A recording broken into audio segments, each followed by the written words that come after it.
മണ്ഡലങ്ങൾ, അതിൽ വോട്ട് ഷെയറിൽ ഉണ്ടായിട്ടുള്ള മാറ്റം, അതിനെ കൂടുതൽ ഫോക്കസ് ചെയ്യുക എന്ന് പറയുമ്പോൾ വളരെ പെട്ടെന്ന് ഇപ്പോൾ രഞ്ജിത്ത് സൂചിപ്പിച്ച ആ പേരുകളിലേക്ക് തന്നെയാണ് ഞാൻ പോകുന്നത്. അതായത് ഏതൊക്കെ മണ്ഡലങ്ങളിൽ ആണ് പ്രധാനപ്പെട്ട സ്ഥാനാർത്ഥികളെ ഉടൻ പ്രഖ്യാപിക്കാൻ പോകുന്നത് എന്നതിൻ്റെ ഡേറ്റയാണ് നമുക്ക് പ്രേക്ഷകരുമായി പങ്കുവെക്കേണ്ടത്. അവിടെ സൂചിപ്പിച്ചു കഴിഞ്ഞു. ഏറ്റവും കൂടുതൽ നേട്ടമുണ്ടാക്കിയിട്ടുള്ള മണ്ഡലങ്ങൾ എടുത്തു പറയുമ്പോൾ അതിൽ നേമം ഉണ്ട്.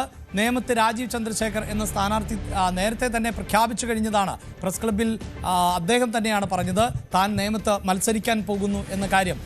നേമം മാത്രമല്ല, തിരുവനന്തപുരത്തെ മറ്റു മേഖലകൾ, വട്ടിയൂർക്കാവ് ഇപ്പോൾ തന്നെ വിവാദമായി നിൽക്കുന്നത് വട്ടിയൂർക്കാവുമായി ബന്ധപ്പെട്ടാണ്. അതിലേക്ക് വരാം. പക്ഷേ ഇപ്പോൾ നമ്മൾ ഈ വാർത്ത പങ്കുവയ്ക്കുമ്പോൾ വട്ടിയൂർക്കാവിൽ ആ ശ്രീലേഖയായിരിക്കും മാറ്റുരയ്ക്കാൻ പോകുന്നത് എന്ന് വേണം നമുക്ക് മനസ്സിലാക്കാൻ.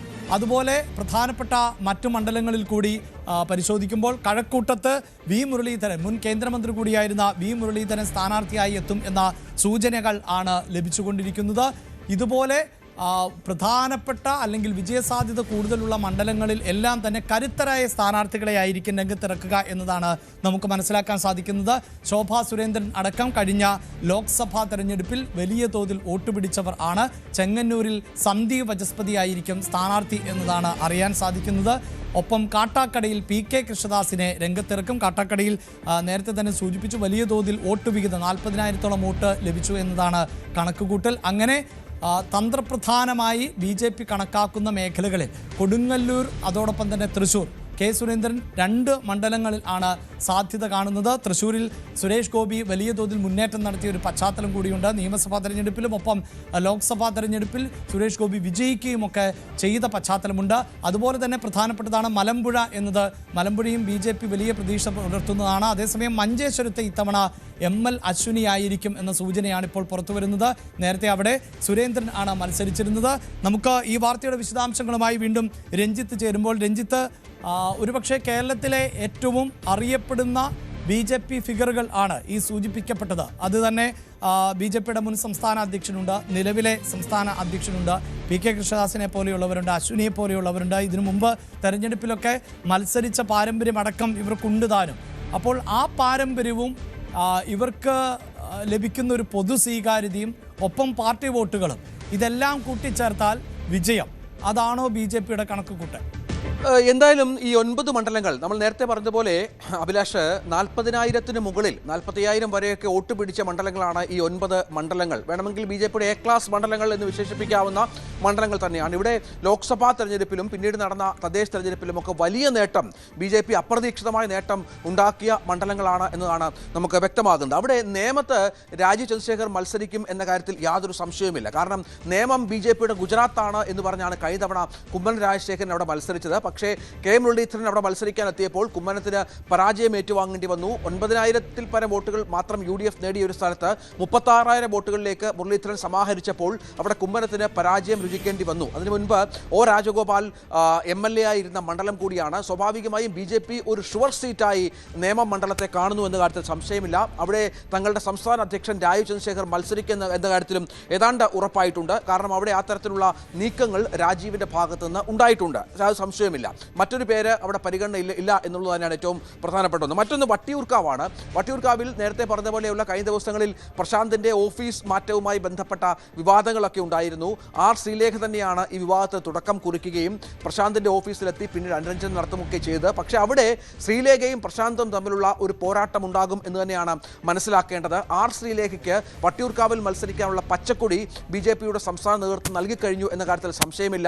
ഒരുപക്ഷെ മേയർ സ്ഥാനത്ത് നിന്ന് ശ്രീലേഖയെ അത്തരത്തിൽ ഒഴിവാക്കി, അല്ലെങ്കിൽ മേയറായി ശ്രീലേഖയെ പരിഗണിച്ചില്ല എങ്കിൽ അത്തരത്തിലൊരു വാഗ്ദാനം വട്ടിയൂർക്കാവ് പോലെ BJPക്ക് ഏറെ സ്വാധീനമുള്ള ഒരു A ക്ലാസ് മണ്ഡലമായ വട്ടിയൂർക്കാവിൽ നിയമസഭാ തെരഞ്ഞെടുപ്പിൽ സീറ്റ് നൽകും എന്നുള്ള സൂചന BJP കേന്ദ്രങ്ങൾ ശ്രീലേഖയ്ക്ക് നൽകിയിട്ടുണ്ട് എന്ന കാര്യത്തിൽ സംശയമില്ല. സ്വാഭാവികമായും അവിടെ ശ്രീലേഖ സ്ഥാനാർത്ഥിയായി വരും. മറ്റൊന്ന് കഴക്കൂട്ടമാണ്. നമുക്കറിയാം വി മുരളീധരൻ കഴക്കൂട്ടത്ത് സ്ഥാനാർത്ഥി പ്രഖ്യാപനം നടത്തി കഴിഞ്ഞു. സംസ്ഥാന അധ്യക്ഷനെ പോലെ തന്നെ താൻ നിയമസഭാ തെരഞ്ഞെടുപ്പിൽ മത്സരിക്കാൻ ആഗ്രഹമുണ്ട് താല്പര്യമുണ്ടെന്നും തനിക്ക് മത്സരിക്കാൻ ഇഷ്ടപ്പെട്ട സ്ഥലം കഴക്കൂട്ടമാണ് എന്നുള്ള വിവരവും വി മുരളീധരൻ കഴിഞ്ഞ ദിവസം പങ്കുവച്ചത് നമ്മൾ കണ്ടതാണ്. അത് വളരെ പ്രധാനപ്പെട്ട ഒരു വാർത്തയാണ്. കാരണം കഴിഞ്ഞ കുറേ ദിവസങ്ങളായി കഴക്കൂട്ടം കേന്ദ്രീകരിച്ചുള്ള പ്രവർത്തനത്തിൽ വി മുരളീധരൻ മുന്നിലാണ്.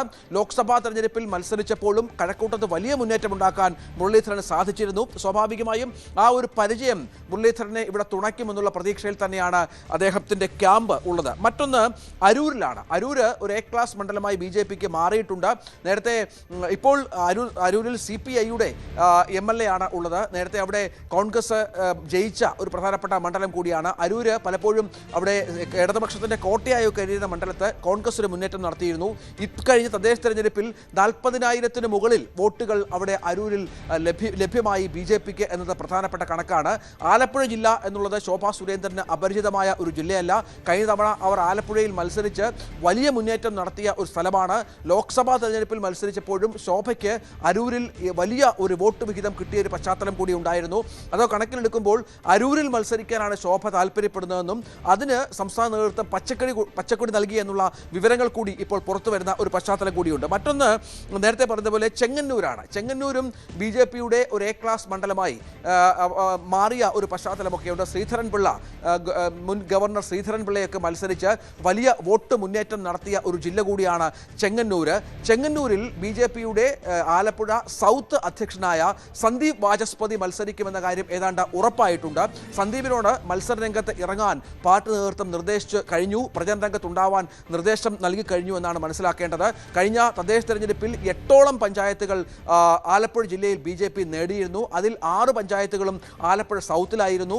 ചെങ്ങന്നൂരിൽ തന്നെ 5ഓളം പഞ്ചായത്തുകൾ, ചെങ്ങന്നൂർ നിയമസഭാ മണ്ഡലത്തിലെ 5ഓളം പഞ്ചായത്തുകൾ BJP നേടുന്നൊരു പശ്ചാത്തലം വലിയ പ്രാധാന്യത്തോടു കൂടി തന്നെ കേരളത്തിൽ BJP നേതൃത്വം വാർത്തയാക്കിയ സംഭവം തന്നെയാണ്. സന്ദീപ് വാചസ്പതി എന്ന BJPയുടെ സൗത്ത് അധ്യക്ഷ നേതൃത്വത്തിലുള്ള പ്രചരണം ഗുണം ചെയ്തു എന്നുള്ള വിലയിരുത്തലുണ്ട്. സ്വാഭാവികമായും ചെങ്ങന്നൂർകാരൻ കൂടിയായ സന്ദീപിനോട് അവിടെ പ്രചരണ രംഗത്ത് സജീവമാകാൻ നിർദ്ദേശം നൽകിയ ഒരു പശ്ചാത്തലം കൂടിയുണ്ട്. കാട്ടാക്കടയിലേക്ക് വന്നാൽ നമുക്കറിയാം, കാട്ടാക്കടയിൽ PK കൃഷ്ണദാസ് കഴിഞ്ഞ 2 ടേമുകളിലായി മത്സരിക്കുകയും അവിടെ പ്രവർത്തനം നടത്തുകയും മറ്റും ചെയ്യുന്ന ഒരാളാണ്. കാട്ടാക്കടയിൽ കൃഷ്ണദാസ് നല്ല തോതിലുള്ള വോട്ടുകൾ സമാഹരിക്കാനും പലപ്പോഴും കൃഷ്ണദാസിന് സാധിച്ചിട്ടുണ്ട്. അതുകൂടി ചേർത്ത് വെക്കുമ്പോൾ കൃഷ്ണദാസ് തന്നെ കാട്ടാക്കടയിൽ മത്സരിക്കും എന്ന കാര്യത്തിൽ സംശയമില്ല. 40,000-ന് മുകളിൽ വോട്ട് തദ്ദേശ തെരഞ്ഞെടുപ്പിൽ നേടിയ ഒരു മണ്ഡലം കൂടിയായി കാട്ടാക്കട മാറുന്നുണ്ട്. കാട്ടാക്കടയുടെ പുതിയ സാഹചര്യം തങ്ങൾക്ക് അനുകൂലമാകും എന്നുള്ള ആത്മവിശ്വാസം BJP ക്യാമ്പിനുണ്ട്. അഭിലാഷ്, മറ്റൊന്ന് കെ സുരേന്ദ്രൻ BJP സംസ്ഥാന കൃഷ്ണദാസിനെ അടക്കം മത്സരരംഗത്തേക്ക് ഇറക്കുമ്പോൾ BJP വിജയപ്രതീക്ഷയാണ് പുലർത്തുന്നത്. ഇനി നമുക്ക് സ്വാഭാവികമായും അറിയേണ്ടത് എന്തുകൊണ്ട് സുരേന്ദ്രനെ മാറ്റി പരീക്ഷിക്കുന്നു, അശ്വിനിക്ക് ഇടം നൽകുന്നു എന്നതാണ്. ഞാൻ അതിലേക്ക് വരാം രഞ്ജിത്ത്. നമുക്ക് ഒരു ഇടവേള എടുക്കേണ്ടത് അനിവാര്യമാണ്. എന്തായാലും BJP ഇത്തവണ വലിയ മുന്നേറ്റം നടത്തും എന്ന് പ്രതീക്ഷിക്കുന്ന ഒരു സാഹചര്യമുണ്ട്. BJP പ്രവർത്തകരും ഒക്കെ വലിയ ആവേശത്തിലാണ്. കാരണം തലസ്ഥാന നഗരി അവർക്ക് പിടിച്ചെടുക്കാൻ സാധിച്ചുവെങ്കിൽ അതുപോലെ ഒരു പ്രവർത്തനം നടത്തിയാൽ തങ്ങൾ ഫോക്കസ് ചെയ്യുന്ന മേഖലകളിൽ വിജയിക്കാൻ സാധിക്കും. അതിപ്പോൾ പരക്കെ കേരളത്തിൽ എന്നുള്ളതല്ല എന്നതാണ് നമുക്ക് ഓർത്തെടുക്കേണ്ടത്. ആ വാർത്തയുടെ വിശദാംശങ്ങളിലേക്ക് തന്നെ വരാം. അതിനു മുമ്പ് ഒരു ഇടവേള അനിവാര്യമാണ്.